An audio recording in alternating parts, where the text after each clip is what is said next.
Hey, buddy. Welcome back to another Let's Talk About Movies, where me and my wife Shelby, Hi, everyone. we talk about our over, I used to say 1,200, but we have recently reached the over 1,300 physical movies that we own either on DVD, Blu-ray, or VHS. We might have a problem.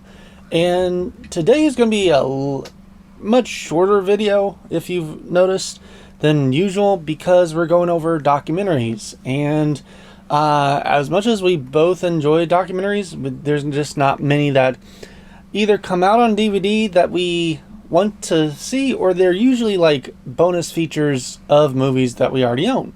But these are special, made just for, that format. So we have enough to have that genre available. And we also going to do a little bit something different where I kind of do a summary of each one.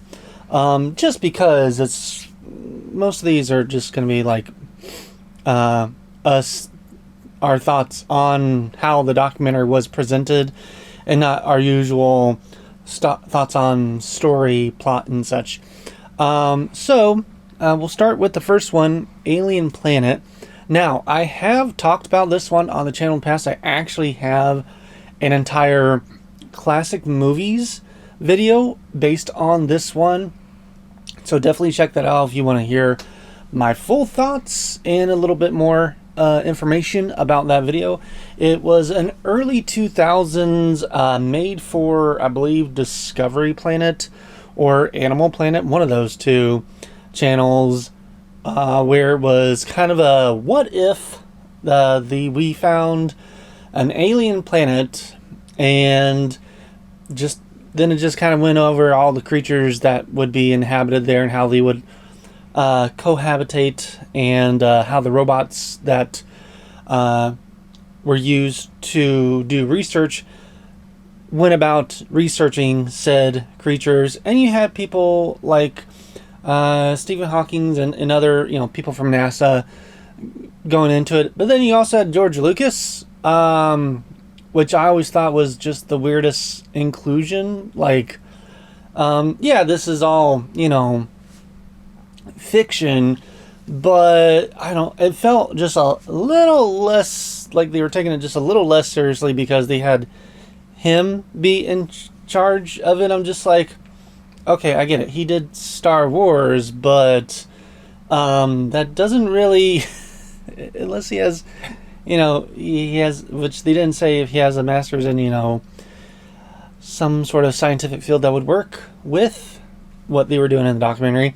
Didn't really carry much, seriousness to see him and his thoughts on this alien planet. Yeah.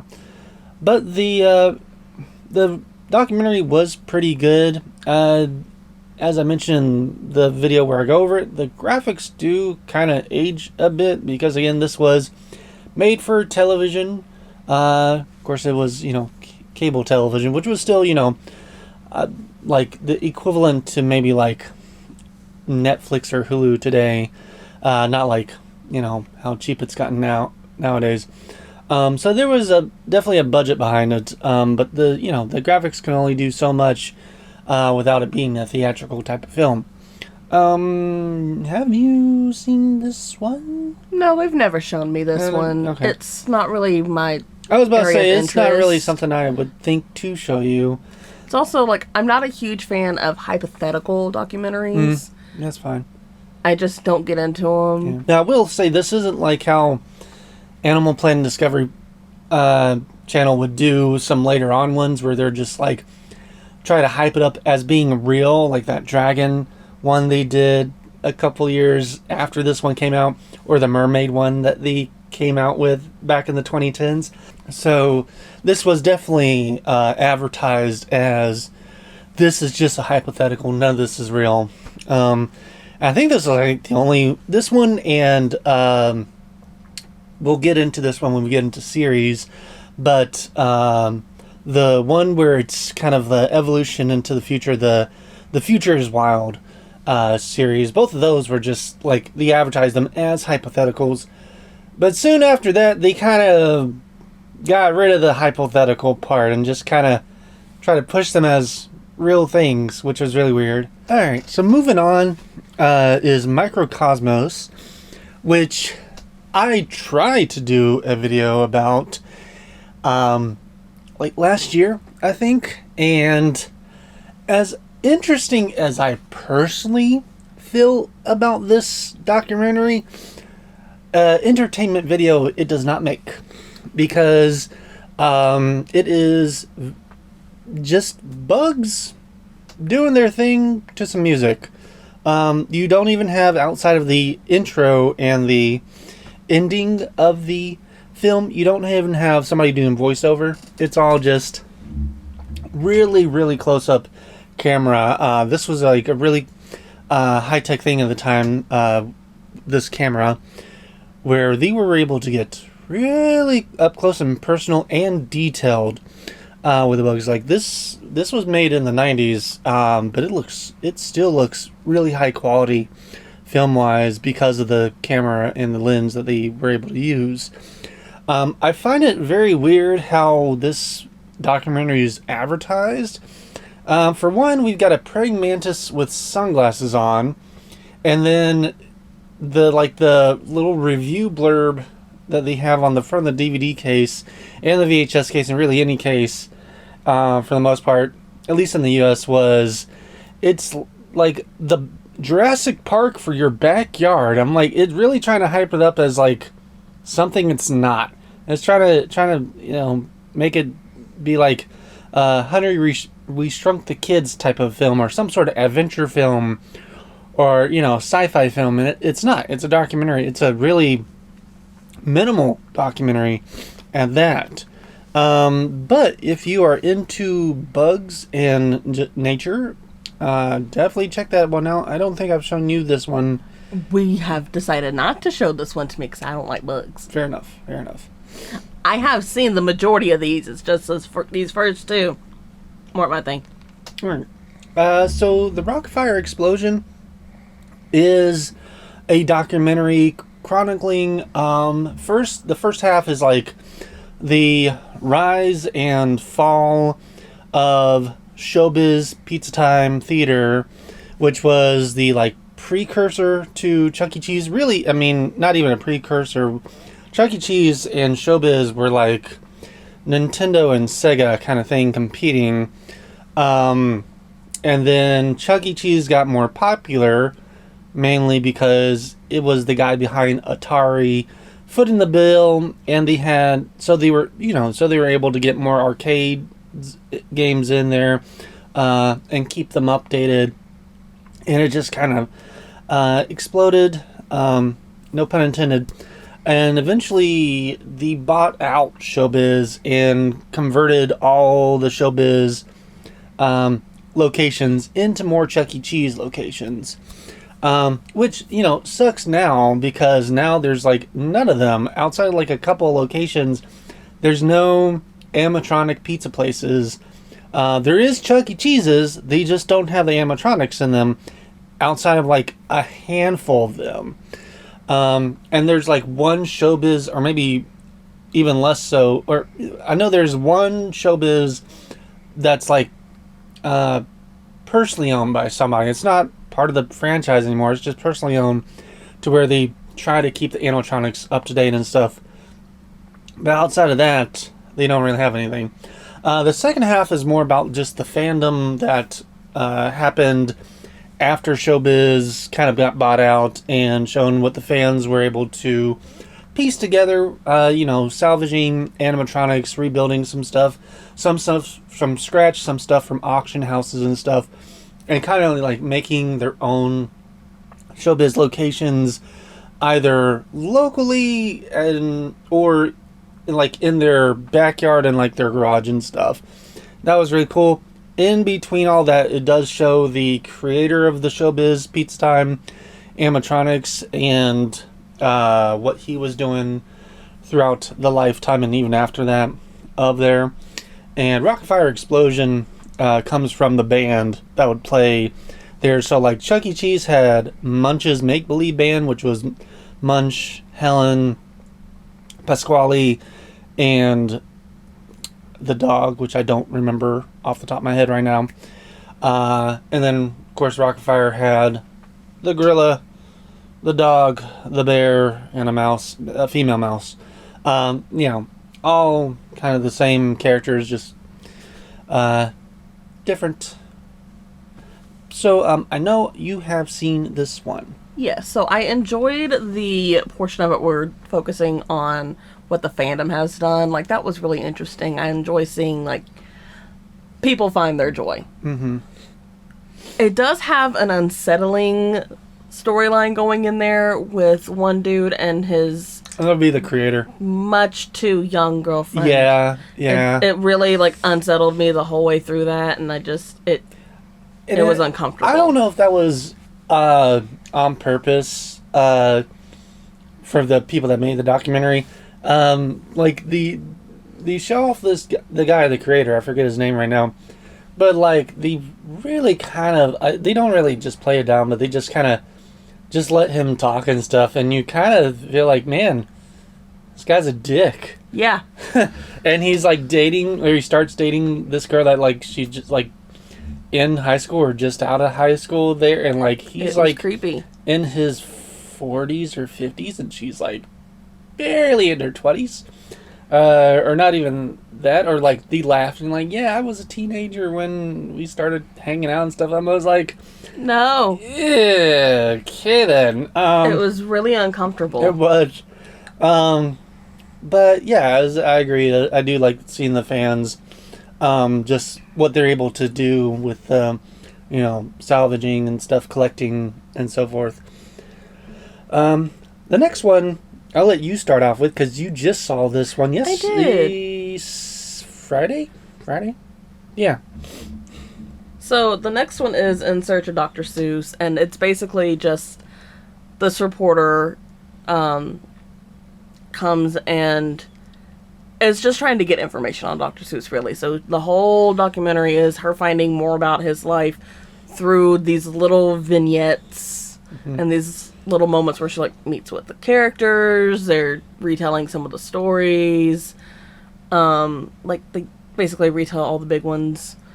Sometimes they'll show portions of the actual Chuck Jones animations, or in one case they use the lesser known animation version of Horton Hears or Horton Hatches an Egg, which I believe was done by Tex Avery, or at least it's in that same animation style.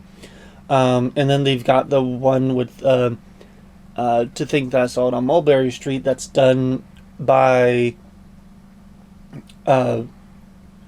George Powell, who's more known for... This was a Puppetoon, so this is one of his Puppetoon films. So it's really interesting watching her go through everything and like meet everybody. Her companion pretty much the whole way through is the Cat in the Hat.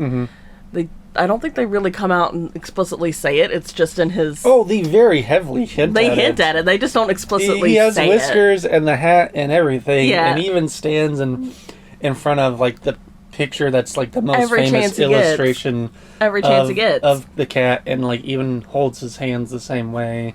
They just never explicitly say it. Yeah, they never say that's him, but it is. They have her like basically recite a chunk of Green Eggs and Ham. They do a strange gospel rendition of Yertle the Turtle, which that took me out of it. I was having fun up until that moment. I'm just like, why did we turn this into a church song?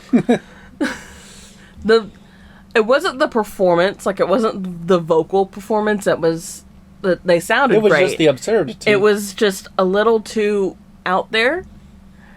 And then the interpretive dance to all the places you'll go. That was also kind of strange. Fair enough. I know it was made for kids. They're trying to keep kids' attention. Yeah. Lots of colors, lots of loud sounds and stuff. They did a good job making it somber and serious during the wartime discussions. We'll talk about all the famous people that were in this goodness. thing. List them all off because I can't remember everybody. So the main... the name of the reporter. because she's from Hocus Pocus. Yeah, it's Mary from Hocus Pocus, but her name is escaping me right now. Jenny or something like that. Then we get Billy Crystal. Mm-hmm. We've got Robin Williams and Zelda Williams. He's reading The Cat in the Hat to the girls. Zelda Williams and I forget his name, her name, but it's the daughter of Chris Columbus, who is people will know as like the director of like some of the early Harry Potter films and stuff like that. And then we've got Patrick Stewart. Yeah. Playing what I get, doing the voice that would have like eventually become his American Dad voice. Like he says that you just expect him to say Smith. And shoot, we've got. I keep saying I know his name, but I keep saying Doc Brown because Christopher Lloyd. That was like one of the few characters you didn't know what because they're all like referencing, for most part, popular characters, except for that one where he's referencing one of the characters from Hunches and Bunches, which is, I don't even think I own that book. I'm looking at like my giant wall of Dr. Seuss books. No, I think that's one I'm still trying to find. So yeah, but it definitely, the art direction fits really well compared to some of the other Dr. Seuss stuff they've done over the years. They did really get that whimsicalness to it. I did even like that the first time we meet the actor that portrays the human version of Cat in the Hat. He's wearing one of the Dr. T hats from the 5,000 Fingers of Dr. T. I'm just like, that's a nice callback.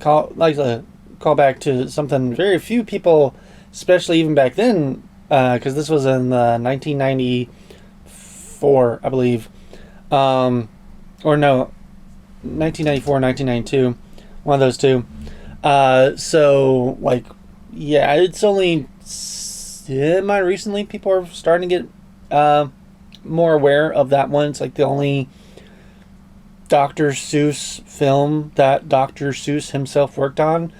And then after that, just swore off live action stuff. And he's just like, we'll just stick with animation. And, that's why it wasn't until basically the late 90s, early 2000s that we started doing live action Dr. Seuss stuff again. And then even then, Cat in the Hat comes out and his wife is just like, nope, all right, never mind. We'll stick more with animation. And they have since then. Well, because where the live action Grinch was still like fun and not as some adult humor with some adult humor in it, the Cat in the Hat live action was just gross, disgusting. Yeah, I mean, I'm had sure like one or two good jokes. That was it. I'm sure there's people that are nostalgic for it because they were at the right age when that film came out for it to be funny to them. But like that came out when, like, what is it, 2001? I think Grinch was 2001. Grinch was 1999, I believe. We'll check it later. Yeah. But it was still, and Mike Myers is like the worst person to cast for Cat in the Hat. It really is. Compared to the person that did this guy in the documentary, I'm just like, why did they He was so charming. Right. But yeah, and I found out about this through like Netflix. I remember you while we were watching it, just like, I wish we had been shown this in like middle school or elementary school, because it's like the perfect introduction. It does get a bit dark, but just it's still kid friendly enough to where you're gonna understand everything. I mean, the reason I brought it up is because I do spend a good chunk of the runtime on the wartime comics that he was writing. And I remember distinctly in 5th grade, not only did we read The Diary of Anne Frank, but we watched one of the Anne Frank movies. It's the one with Ben Kingsley in it. Mm-hmm. And right at the same time we were going over that, we hit Dr. Seuss Day at school, so we had to, like, stop what we were focusing on and learning on and switch back into little kid mode. Right. So I think this would have been like the perfect way to still do Dr. Seuss Day during that unit, and it still keep the same tone of what you're learning in definitely. school.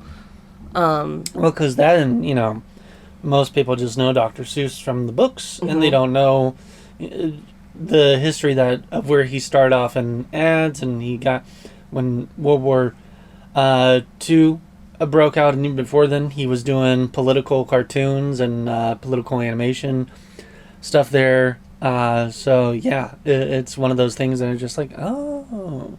And then you read some of the books and you're just like, okay, this makes more sense why he would talk about this, because he experienced it probably first or second hand. And then this is one we just watched yesterday. Yep. I'll again let you start off, since it's the first time you watching it. I've seen it a couple of times, and I've read the book that the documentary is based off of.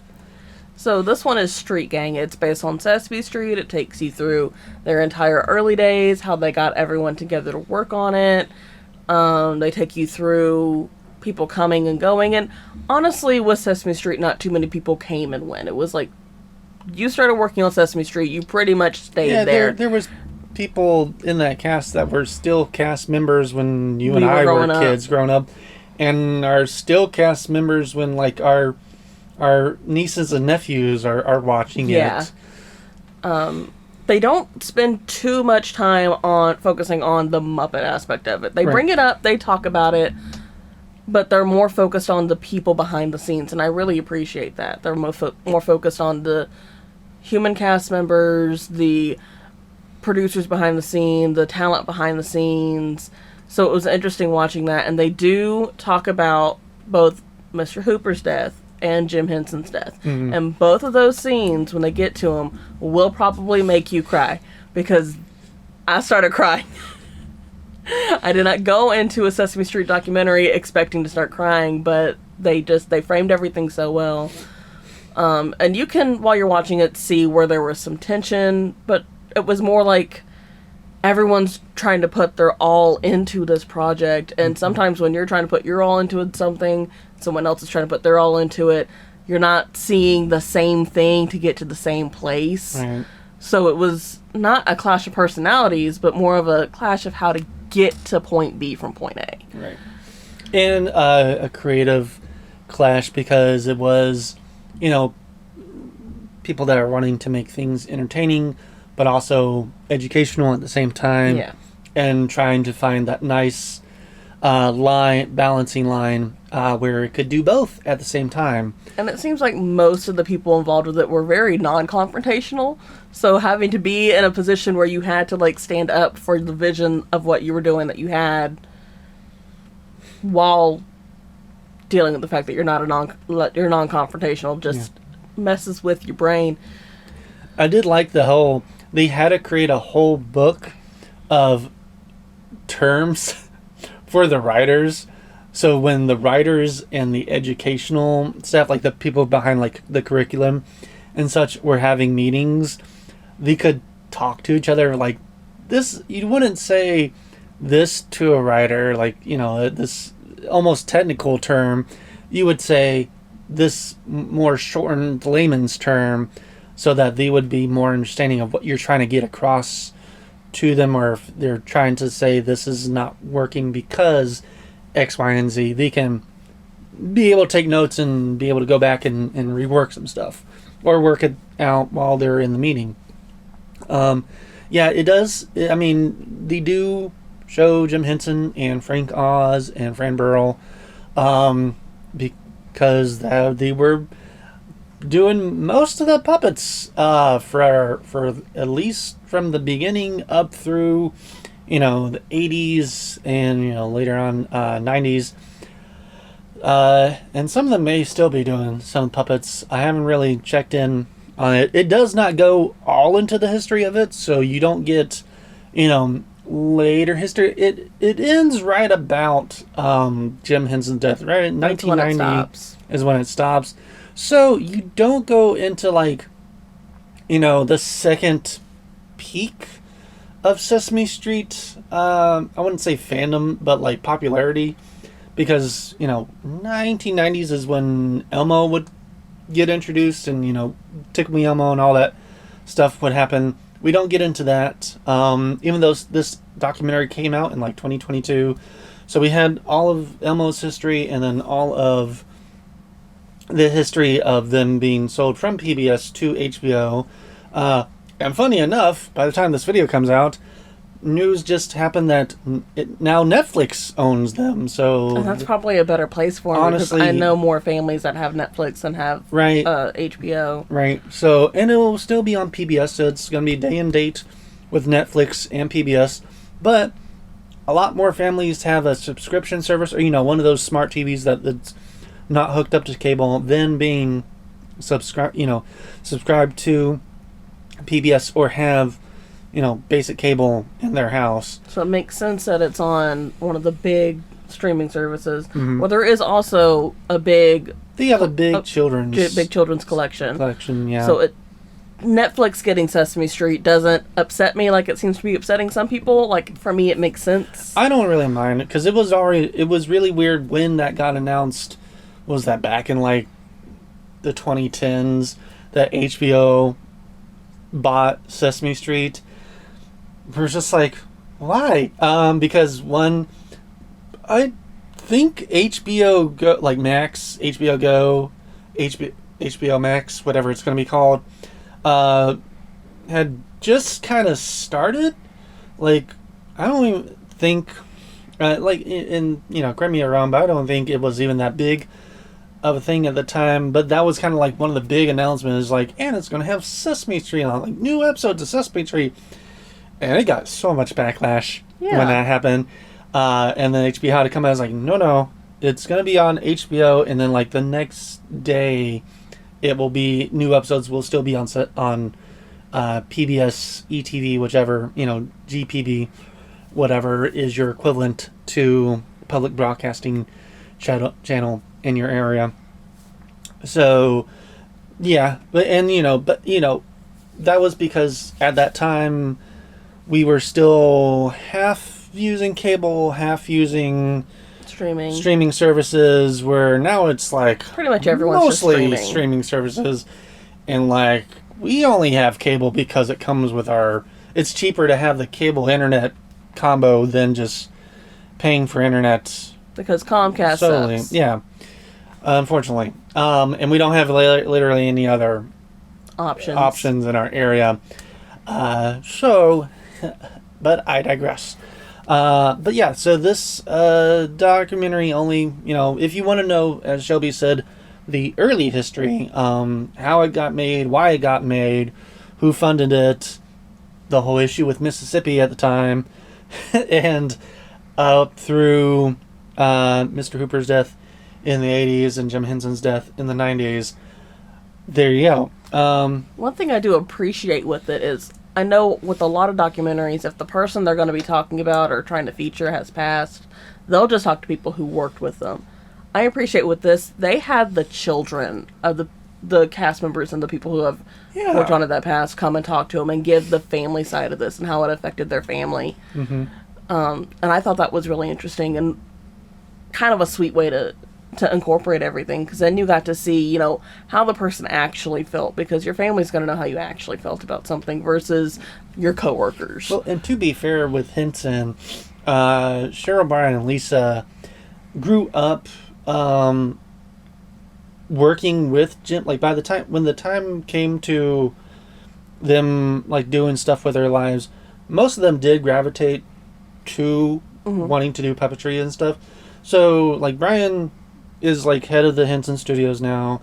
Cheryl is like president of it, plus another, and she was president of a couple previous production companies.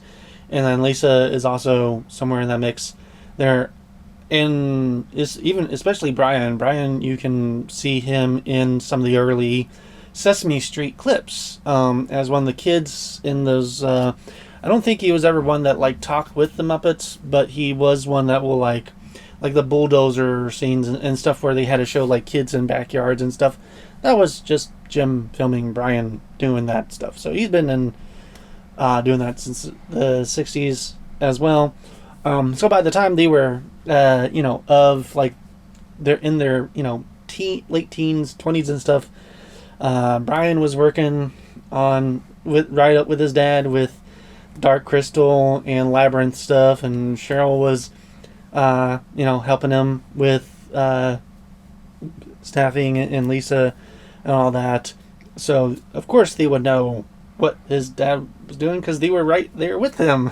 But it wasn't. They weren't the only kids. They weren't the only kids. No. You also had the original Gordon's kids show up, and then you had one of the creators or one of the directors? You had Stone's kids, two daughters, and then you also had the music composer's son being interviewed. Though the guy that came up with the majority of the songs. Majority of the famous Sesame Street songs that we know, including It's Not Easy Being Green, Rubber Ducky, the Sesame Street theme song itself, and so on and so forth. There was another creator that did more of the parody songs, and they had him in there. He's still around.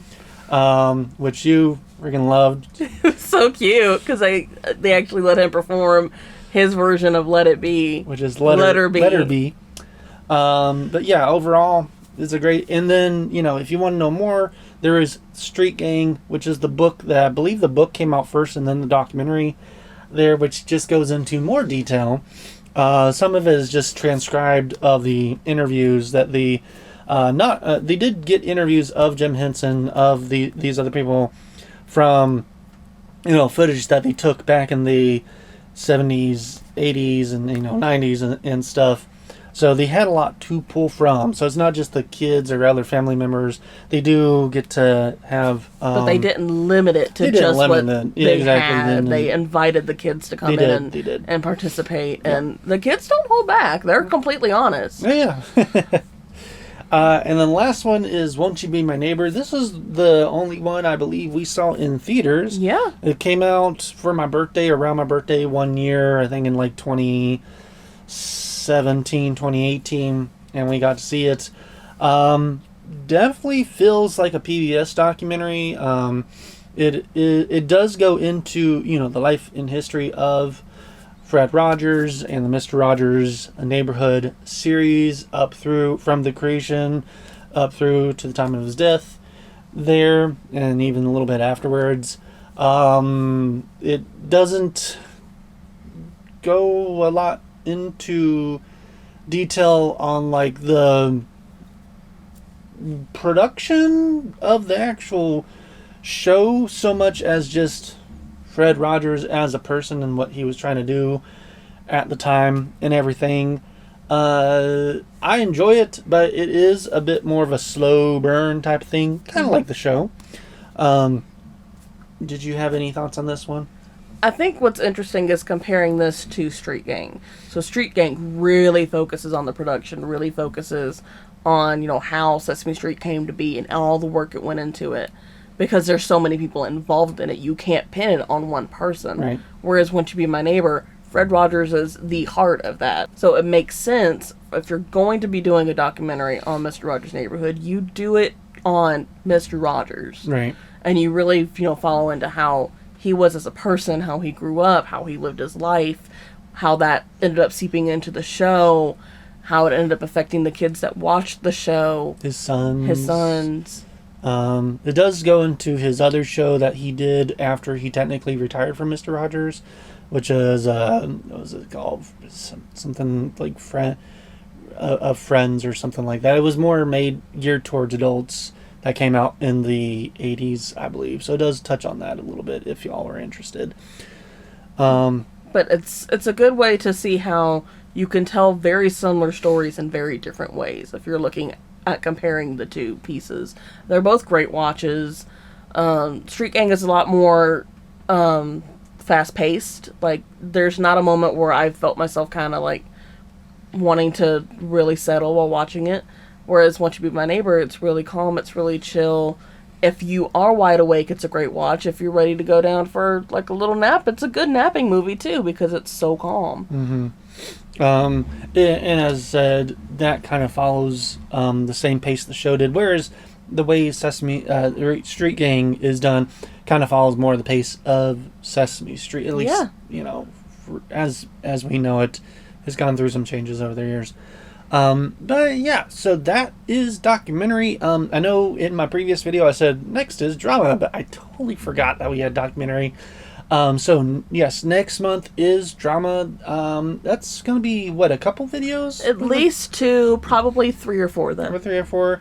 As I said, we do these at the end of each month. So if you enjoyed hearing about us talk about these, we just finished up Disney, and we've done animation, action adventure, and comedy, as well as our holiday films, both the Christmas and Hanukkah and such, and our horror movies.